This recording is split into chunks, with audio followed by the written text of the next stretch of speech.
Good morning friends. मैं doctor B K Mishra from gastro liver hospital Swarupnagar Kanpur. At the outset a request, ये scientific channel है, इस scientific deliberation है। मैं आपसे रिक्वेस्ट करूंगा इस चैनल को सब्सक्राइब करें, इस वीडियो को शेयर करें। यह बात सही है कि अगर पेट फूलता है, ब्लोटिंग होती है, पेट तन जाता है तो उसके चलते सांस में कभी दिक्कत होती है। लेकिन अगर आपका ऐसा कंसेप्ट है कि पेट फूलेगा तो सांस में दिक्कत होगी, इसको जरा एक बार खुली आंख से देखिए। कभी कभी जो पेट फूलता है उसके चलते जो सांस में दिक्कत आती है वो जरूरी नहीं है कि पेट में फूलने के चलते हो, ये कभी कभी सीरियस बीमारियों का संकेत होता है। इसलिए इस एंगल को आपको बिल्कुल खुली आंख से देखने की जरूरत है। Don't look at the bronchial asthma. मान लीजिए कि पेट फूलता है, वो अपनी जगह प्रॉब्लम है। अगर आपको अंडरलाइंग एक टेंडेंसी ब्रोंकियल अस्थमा की है तो जो सांस फूल रही है वो वास्तव में अस्थमा के चलते है, ना कि पेट में ब्लोटिंग के चलते हैं। तो अगर हम ब्रोंकियल अस्थमा को देखें, अगर हम सीओपीडी को देखें या सांस की एलर्जी की प्रॉब्लम्स को देखें तो यह बड़ा कॉमन ऑब्जर्वेशन है कि आप खाना खाते हैं, हल्का सा पेट फूलता है और साथ में सांस फूलने लगती है। आप समझते हैं कि पेट के चलते सांस फूल रही है, जबकि यह सांस अस्थमा के चलते फूलती है। यह जो अस्थमा है इसमें कॉमन जो एलर्जन है वो काम करते हैं और ये जो एलर्जेंस होते हैं ये लंग की कैपेसिटी को रिड्यूस कर देते हैं। यह बात बिल्कुल सही है कि अस्थमा के साथ में जो गैस्ट्रोइसोफेजियल रिफ्लक्स डिजीज है, ये एसिड ऊपर आने की जो संभावना है वो बढ़ जाती है। तो ये दोनों चीजें मिलकर जो ना प्रॉब्लम को एक्सेंचुएट कर देती हैं। ये बात भी सही है कि जो आप अस्थमा के लिए दवाइयां लेते हैं ये एक ब्लोटिंग की जो फीलिंग है इसको बढ़ाती हैं, ये बिल्कुल सच्चाई है।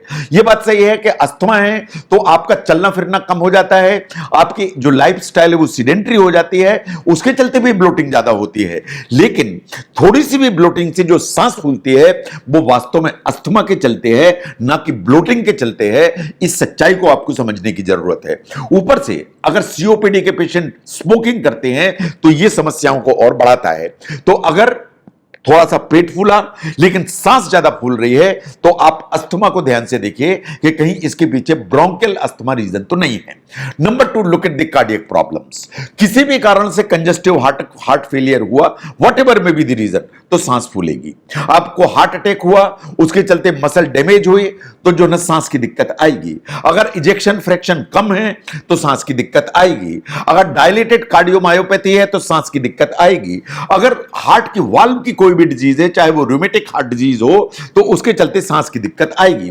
प्रॉब्लम यह है कि किसी भी कारण से अगर कंजेस्टिव हार्ट फेलियर हुआ तो उसका जो प्रेशर है वो लिवर के ऊपर आएगा, तो लिवर की साइज बढ़ेगी, उसे कहते हैं कंजेस्टिव हेपेटोमेगैली।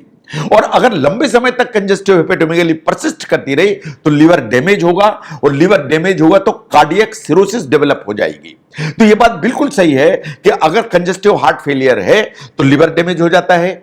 यह बात बिल्कुल सही है कि अगर कंजेस्टिव हार्ट फेलियर परसिस्ट करता है तो बॉडी का जो ऑक्सीजन जो सेचुरेशन है वो नीचे की तरफ रहता है, और अगर खाने की थैली का भी ऑक्सीजन सेचुरेशन नीचे होगा तो हल्की गैस्ट्रोपरेसिस डेवलप हो जाएगी, यानी खाने की थैली की जो स्पीड है वो स्लो हो जाएगी तो पेट फूलेगा।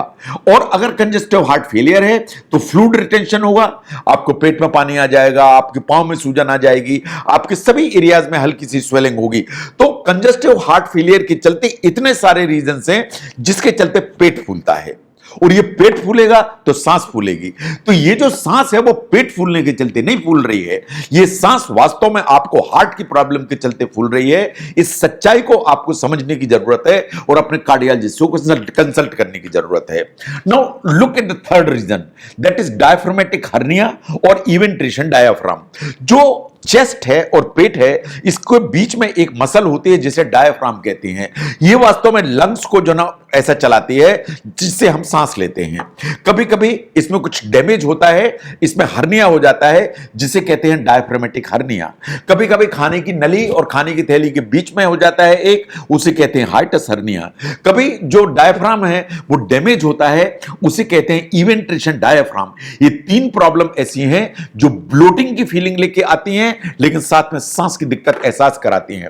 नो, अगर आप ध्यान से देखें कि डायफ्रामेटिक हर्निया में क्या होगा, होगा। जो स्टमक है या खाने की थैली है, इसका कुछ पोर्शन चढ़ के फेफड़े के अंदर चला जाता है। तो आपने खाना खाया, उसके बाद आप लेटे, तो आपको पेट तो फूलना समझ में आएगा, लेकिन सांस की दिक्कत आएगी। आपकी जो वर्किंग कैपेसिटी है वो रिड्यूस हो जाएगी, आपके लंग की वर्किंग कैपेसिटी रिड्यूस हो जाएगी। और अगर ये बार बार आपके खाने की थैली लंग के अंदर जाएगी तो लंग्स में इंफेक्शंस डेवलप होंगे, निमोनिया डेवलप होगा, ऑक्सीजन का सैचुरेशन नीचे की तरफ जाएगा। तो अगर डायफ्रामेटिक हर्निया है, इवेंट्रेशन डायफ्राम है या हाइटस हर्निया है, ये तीनों चीजें ऐसी हैं जो वास्तव में पेट को तो फुलाती हैं, लेकिन साथ में सांस की दिक्कत लेके आती हैं। तो ये जो सांस में दिक्कत आ रही है, ये वास्तव में सिर्फ ब्लोटिंग से नहीं आ रही है, ये वास्तव में डायफ्रामेटिक प्रॉब्लम्स के चलते आ रही है। ये चीज आपको समझने की जरूरत है। Now look at the renal problems. जो किडनी की प्रॉब्लम्स हैं वो कभी कभी अलग तरह से समस्या लेके आती हैं, चाहे वो एक्यूट रीनल फेलियर हो, चाहे वो क्रॉनिक रीनल फेलियर हो, चाहे वो क्रॉनिक यूरिनरी ट्रैक्ट इंफेक्शन हो या पाइलोनेफ्राइटिस हो, ये सब की सब किडनी की प्रॉब्लम्स हैं जो कभी कभी दिक्कत लेती हैं। अगर किडनी की प्रॉब्लम होगी तो serum creatinine and blood urea का लेवल बढ़ेगा, ये जो ऊपर की तरफ जाएगा इसे कहते हैं यूरीमिया।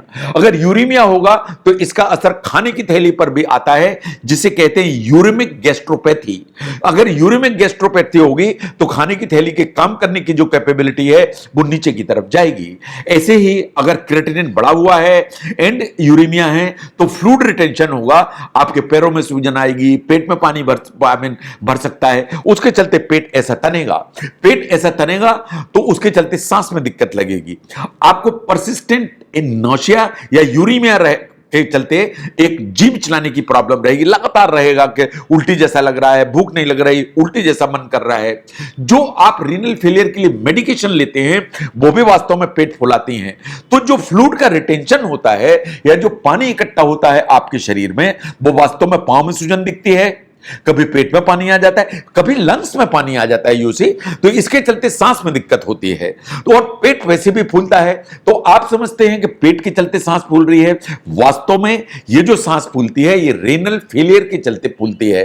तो इसलिए जब भी पेट फूले उसके चलते सांस फूले और यूरिन में आपके अमाउंट कम है या यूरिन के कोई सिम्टम्स हैं तो आपको अपने डॉक्टर से कंसल्ट करने की जरूरत है। Now look at the gastric outlet obstruction. खाने की जो थैली है उसके आगे के हिस्से में रुकावट है किसी भी कारण से, चाहे वो अल्सर डिजीज है उसके चलते रुकावट है, कोई कैंसर जैसी चीज डेवलप हो रही उसके चलते रुकावट है। तो खाना जो आपने खाया वो खाने की थैली से आगे की तरफ नहीं बढ़ रहा है, इंटेस्टाइन में ट्रांसफर नहीं हो रहा है। ऐसा होगा तो पेट तनेगा, ऐसा होगा तो पेट फूलेगा और बहुत प्रोजेक्टाइल लार्ज अमाउंट की आपको वॉमिटिंग होगी। इस तरह की जो प्रॉब्लम होती है उसमें पेट ऐसा डिस्टेंड भी हो जाएगा और इतना प्रेशर ज्यादा होगा कि इसके चलते सांस में दिक्कत आएगी।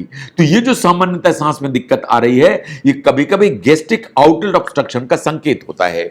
नो एब्डोमेन का जो डिस्टेंशन है या फूलना है वो किसी भी कारण से हो सकता है। पेट में पानी भर गया, पेट इतना फूल जाएगा, पेट के अंदर कोई गांठ तैयार हो गई, पेट ऐसा फूल जाएगा। बहुत ज्यादा साइज के आपके ऑर्गन्स बढ़ गए, लिवर की साइज बहुत ज्यादा बढ़ गई, तिल्ली की साइज बहुत ज्यादा बढ़ गई, या बच्चादानी में फाइब्रॉइड है जिसके चलते पेट इतना डिस्टेंशन हो गया, किसी भी कारण से पेट बहुत फूलेगा तो ये डायफ्राम के ऊपर प्रेशर लेके आएगा और अगर ये प्रेशर लेके आएगा तो वास्तव में सांस में दिक्कत होगी। तो ये जो सांस में दिक्कत हो रही है सामान्य पेट फूलने के चलते नहीं है, या तो पेट में पानी है या ऑर्गन्स बड़े हैं या कोई ट्यूमर है जो वास्तव में इसके लिए जिम्मेदार होता है। कभी कभी जो कॉन्स्टिपेशन है उसका कोई भी रीजन हो वो इस तरह की प्रॉब्लम लेके आता है, पर्टिकुलरली अगर आंत में रुकावट है तो जहां तक पेट फूलने का सवाल है इट्स अ कॉमन प्रॉब्लम। पेट फूलने के चलते कभी कभी हल्की फुल्की सांस में दिक्कत होती है, लेकिन अगर आपको सांस में ज्यादा दिक्कत है उसके चलते पेट फूलने की भी प्रॉब्लम है, तो जरूरी नहीं है कि पेट फूलने के चलते सांस की दिक्कत हो। कभी कभी ऐसा होता है कि दो प्रॉब्लम्स अलग अलग होती हैं लेकिन वो कॉम्बिनेशन में दिखती हैं, इसलिए कंफ्यूजन पैदा होता है। लंग की प्रॉब्लम है अस्थमा जैसी, वो पेट फूलने के साथ आई तो सांस ज्यादा फूलेगी। हार्ट की प्रॉब्लम है उसके चलते ब्लोटिंग की फीलिंग आई, सांस ज्यादा फूलेगी। आपको डायफ्राम में हर्निया है उसके चलते पेट फूल रहा है, सांस ज्यादा फूलेगी। ऐसे ही किडनी की प्रॉब्लम्स हैं या पेट में पानी भर गया तो प्रॉब्लम जो ना पेट में पानी भरने की है उसके चलते पेट फूला, लेकिन सांस ज्यादा फूलेगी। तो जब भी पेट फूलने के साथ में सांस ज्यादा फूलती है, उस चीज को ध्यान से देखने की जरूरत है, ताकि आप समय से अपने डॉक्टर को कंसल्ट करके इस चीज को इवेल्युएट कराएं कि जो सांस की प्रॉब्लम है वो पेट फूलने के चलते है या किसी और प्रॉब्लम का संकेत है। अगर इस डिफरेंशिएशन को समझने में यह वीडियो आपको हेल्प करता है तो जरूर शेयर करें। मैं doctor VK Mishra from gastro liver hospital, Swaroop Nagar, Kanpur. Thank you very much.